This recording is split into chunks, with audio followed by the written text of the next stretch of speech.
So what we're here to talk about is LanceDB is the project that I'm working on, and the title here is Lightweight but Billion Scale Vector Search for Multimodal AI. Very briefly about myself, I'm the CEO and co-founder of LanceDB. I've been making these tools for data scientists and machine learning engineers for almost 2 decades. Once upon a time, I was one of the original co-authors of the Pandas library, and I've been doing having similar roles since then. Most recently, I was VP of engineering at 2BTV, a streaming company, where I focus a lot on ML ops and recommender systems.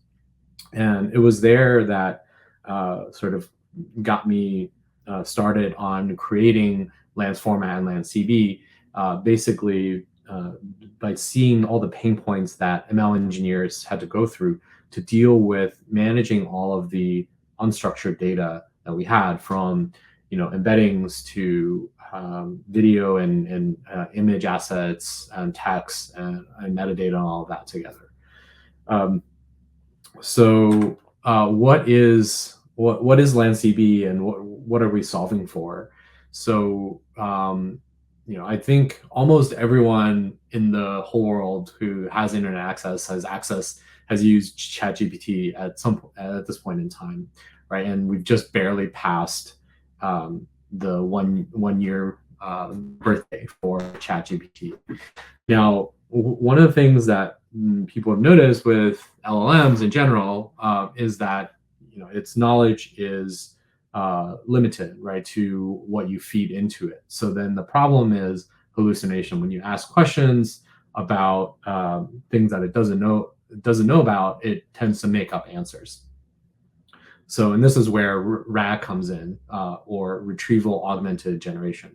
So if you can think of RAG as like an open book test where you go in to take the test, but you're allowed to have a reference book with you, and you can just find the answers. And this is a way to essentially reduce or eliminate hallucinations and extend the knowledge of LLMs.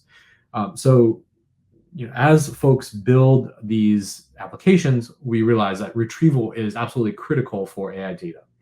But out of all the choices that we have today with vector databases that power such retrieval, it's actually kind of hard to figure out which one you should use. In general, at least from our users, as they're evaluating, they say that it's hard to find a vector database until they come to LanceDB that has the rich features that they need, and it scales to production at a reasonable price. So if you think about all the choices today, vector databases in general cost a lot and is more complicated to run, and it lacks a lot of the data management features that we're familiar with already from traditional databases.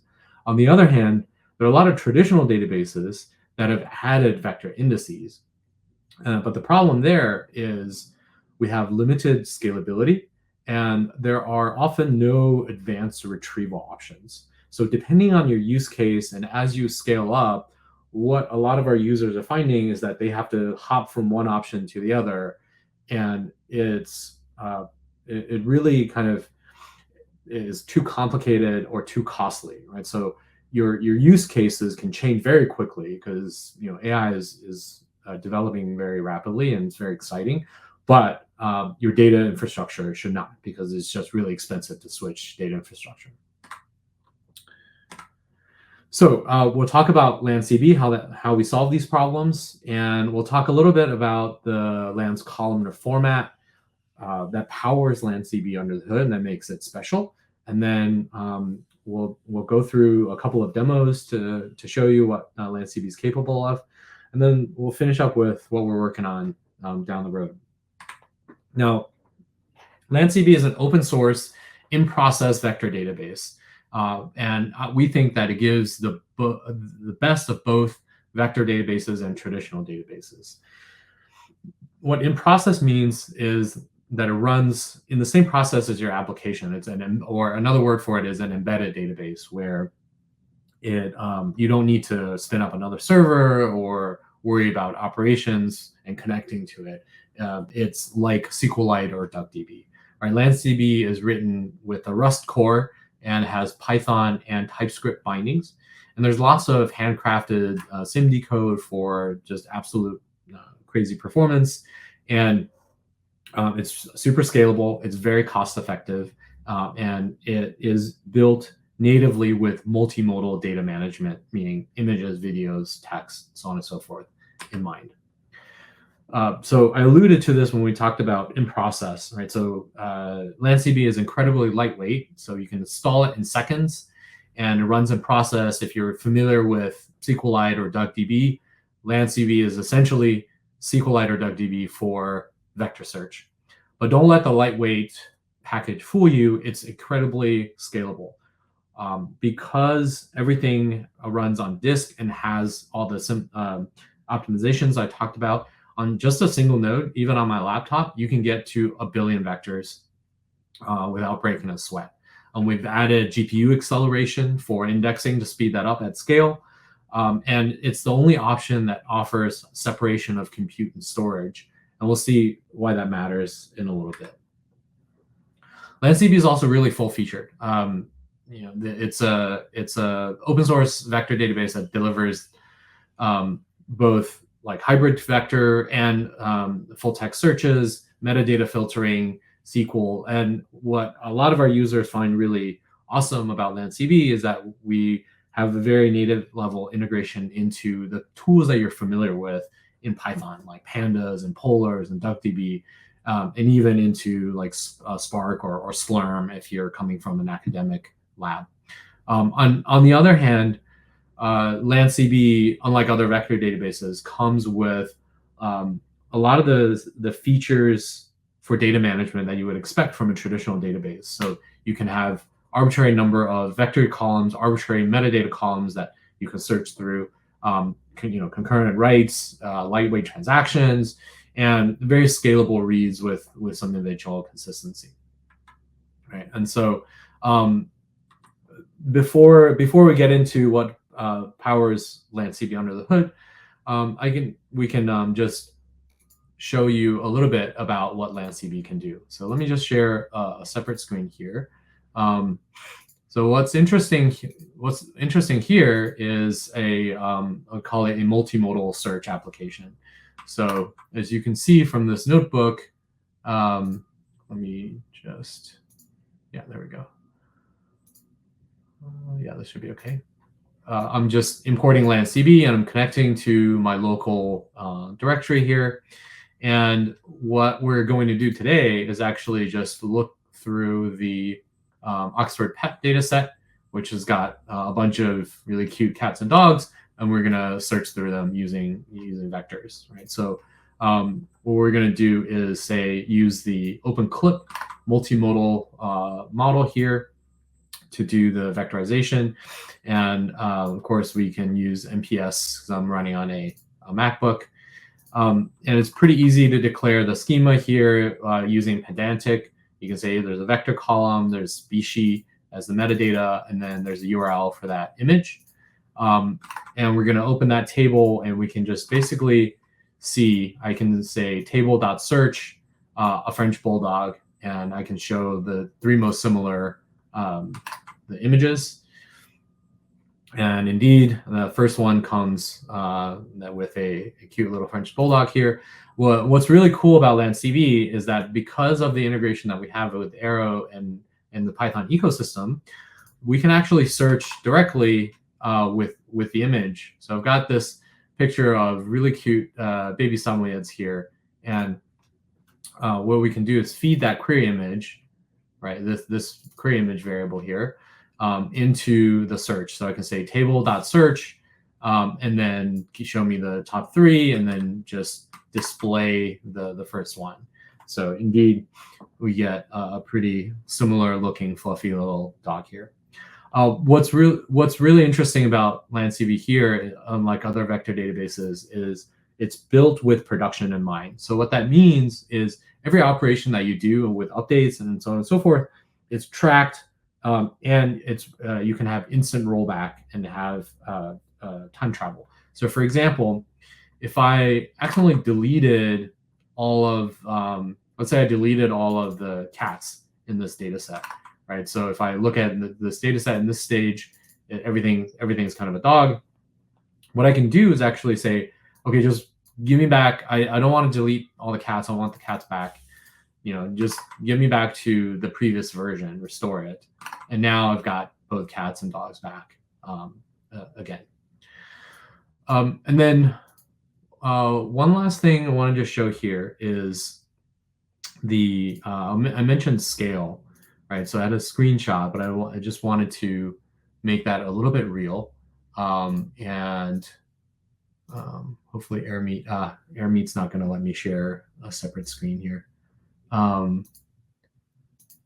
Okay, I'm not sure. Yeah, I'm not sure how I'm going to do this actually. Oh, I know I can do this. Okay, should be pretty easy. All right, so we can go back to the notebook actually. And so if you'll bear with me.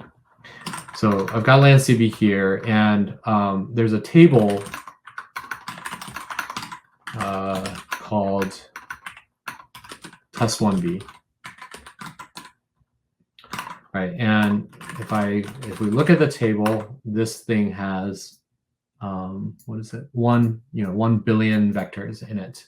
And so what I'm going to do is just say time table.search. I need to import numpy, and then table.search.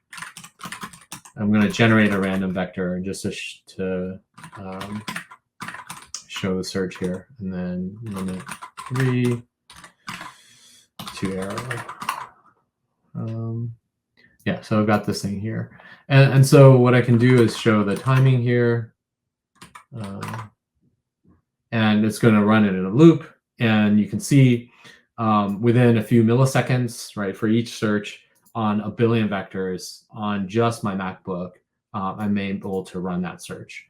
And so what this means is that if you've, maybe for your earlier experimentation, you don't have that many vectors, but scale really sneaks up on you. So in production, it's very easy to say, hey, I'm going to try out a couple of different chunking strategies. And all of a sudden, I've got like 10 times the vectors I was expecting before, right? So a lot of other vector databases, as they scale, becomes very expensive. LanceDB, of course, like it's open source, so it reduces the cost, but even in terms of infrastructure, it's an order of magnitude cheaper to actually operate the LanceDB installation in production. Okay, so let me take a pause. So we got a question in chat here.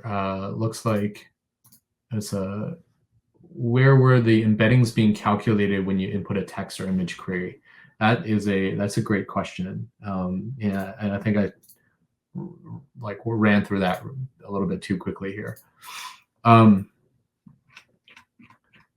So if you look at what we can do is when we look at the table, LanceDB comes with an embedding function registry. And so here for this table, because we're doing text to image search, we're saying get the open clip model out of that registry. Now this registry is extensible, so you can write your own, you can add your own. And then what we're going to do with this model is configure that into the table schema. So it's very, since we have access to Python here, we can use Pydantic to make it super easy to declare the data model that we're working with. So you have a vector that's your embedding, and then I can use the model to say, hey, this is my vector field, and then this vector has the same number of dimensions as my model. And then I'm going to say, for the clip model, because I'm encoding the images, I can say, hey, this URI string column is the source data for that field. So when I add data into it for this table, I only have to add the image column or the URI column. I don't have to worry about the vectors.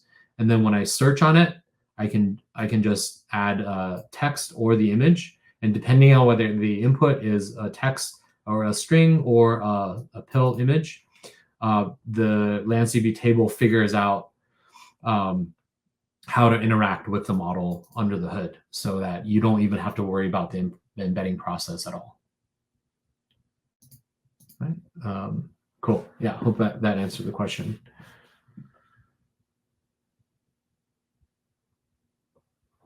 Right. Cool. All right, let's get back to the presentation a little bit. And I guess we won't have too much time to go through the Lance format, so I might speed through some of these slides. Happy to take more time to answer any questions. So what I think is the secret sauce behind LanceDB is what we call Lance columnar format. And this is a new columnar format, kind of like Parquet and Orc, but it's a it's a format that's specially optimized for AI data. And generally that means, images, video, point clouds, vectors, and so on and so forth. So it's columnar format, so it's fast for scans like with traditional BI queries and analytics queries. But what we found before we started designing this columnar format was for a lot of AI and machine learning workflows, we need faster random access for shuffling, for sampling, debugging, evals, and of course vector search. And Parquet and Orc are not designed to deliver fast random access. And what Lance does is, because it lays out the data differently and has a different scanner, it's able to deliver 100x performance for those types of AI workloads that critically depend on fast random access. And what's most interesting about Lance is that it's both a file format, kind of like Parquet, and it's also a table format. So you can think of it like a lightweight, iceberg or delta for AI data. So that gives us lightweight transactions. It gives us the secondary indices, which powers the vector database on top of those Lance files, and it gives us like versioning and rollbacks and time travel and things like that. So if you think about like Lance as a format, it's an on-disk format like Parquet. The main interface is Apache Arrow, and that's the in-memory representation of the data, right? And at the compute layer, it's well integrated into data frame SQL engines, and of course, LanceDB, the vector database. Right, and so and the main reason why we chose Arrow as a standard here is because it's much easier to integrate into the ecosystem. So by integrating with Arrow, we all of a sudden make Lance format able to be accessed by pandas and polars and DuckDB and all of the Python ecosystem. And of course, migration is very easy. Conversion is literally 2 lines of code. One to read it into Arrow, one to write it into Lance format. In general, Lance format is used in a couple of different buckets, right? So large-scale data mining for autonomous vehicles, for example, generative AI training data lake. So we've got users that have converted petabytes of image data for training, debugging, and vector search, obviously. And then semantic search for LLMs, Rexes, and generative AI, and where we deliver single node, low latency vector search. So one of the things that we sort of took a look at is, recently there was a paper from Andy Pavlo at CMU and Wes McKinney on the performance of Parquet and Orc for vector search and ML workloads. So we replicated some of those benchmarks, and we can show you here that on both SSD and on S3, Lance drastically outperforms the existing formats. So something that if you compare to Parquet, if you're familiar with that, right? Lance is basically single-digit milliseconds here to just fetch the vector search results, whereas Parquet takes close to a second. The situation is reversed between Parquet and Orc on S3, but Lance remains very, very performant. So I'll take just about 2 minutes to talk, just mention the things that makes Lance different. So the binary encoder in Lance lays out the data differently from Parquet. So in Parquet, if you have a string like this, the offsets and the data are interleaved. So you have offset data. So that's why you're not able to actually get fast random access. But with Lance, we actually store the offsets separately from the data, so that you can have constant offset read and then a constant data read. The I/O, the scanner, is also very different, and it's optimized for large blob data.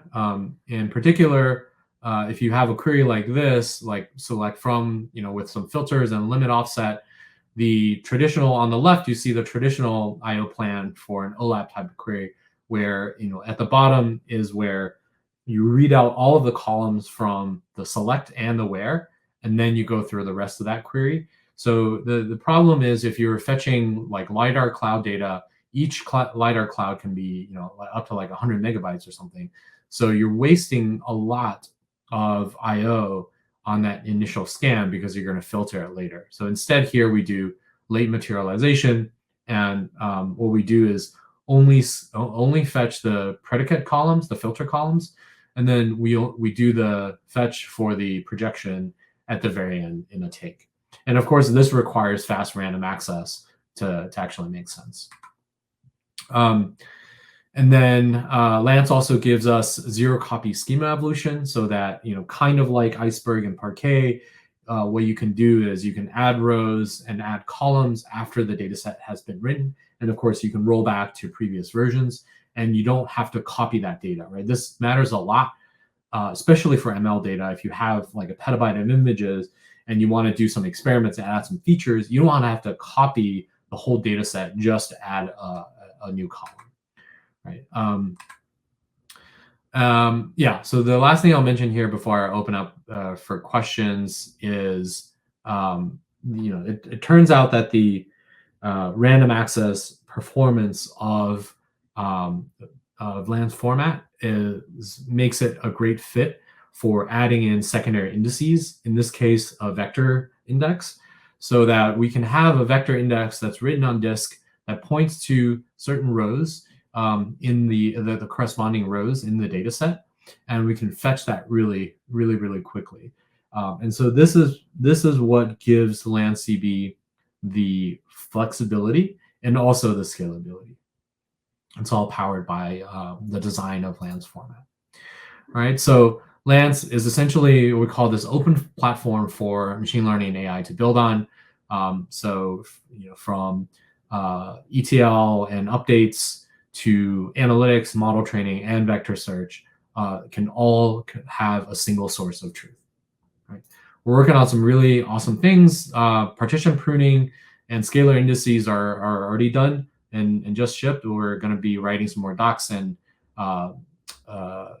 blog posts about that. And there's a lot of exciting work, especially number 3 on advanced encodings. So there are recent work by like various research labs, like the BitterBlocks paper and the Priscilla paper from Google, all with some very interesting things that we're going to incorporate and maybe collaborate with those groups. But yeah, so I think this is, I'm going to leave a few minutes for questions. Please check us out if you're building generative AI applications or managing multimodal data at scale. So our open source repo, or open source org LanceDB has 3 main repos that you should pay attention to. For examples, you can go to vectordb-recipes. For the format, it's just LanceDB/Lance. And then the open source vector database is LanceDB/LanceDB. And feel free to email us at contact@lancedb.com. We're working on a cloud version if you're interested in hosting it for production. Cool. Yeah, sped through the second half of that talk a little bit, but I wanted to leave a few minutes for questions. Cool. So how would it work for BioML, such protein characteristic class? Yeah, that's a great question. So we're working on sort of generic support for different data types for vector representations. So I think for BioML, like the thing that's missing right now is support for like Boolean vectors or like real int8 vectors. So you can certainly encode protein structures or these bit vectors as like float 16 or something like that, and you can calculate cosine distance just fine. So at small scale, this already works just fine. I think at larger scale, the storage starts to matter a little bit. So we'll be looking to add support for those. And then if you're working with like Boolean vectors, then you may want to use, you may end up wanting to use like Jacquard distance instead of like cosine or something like that. But cosine should work okay, I think. Okay. Hope that answers the question. Next one, if you need to embed a billion vectors, you'd want to parallelize that. How would you then index those into? Right. Yeah. So I think there's a couple of strategies. So the one that we've been working on is actually just to make it really fast, which and that uses the GPU. So we've shipped a bunch of GPU acceleration for indexing, and then there's some more that are coming. So I think for a billion vectors, you should be able to get to like an acceptable time on just a single GPU machine. I think that's in general easier to manage than like having a distributed system, but that's also kind of in the works. Okay, can you host LanceDB on your own Kubernetes or a VM environment on-prem? If so, what are the requirements? Right, yeah. This is totally possible, and it's actually very easy to do. So it's kind of like if you were writing an application and you wanted to use SQLite or something like that to interact with data. So in general, there's a couple of, so LanceDB interfaces with tons of storage technologies. So we can talk to S3 directly. We can talk to like a mounted drive like EFS or EBS. So you have a bunch of options. So if you're not super latency sensitive, but you're cost sensitive, you can store the data directly on S3, and you can just run LanceDB in your application, interact with S3 directly. If you're super latency sensitive, but not super cost sensitive, you can store data on like EBS volume, and then in Kubernetes you can have like reader and writer pods on the same host and just talking to that same the EBS volume for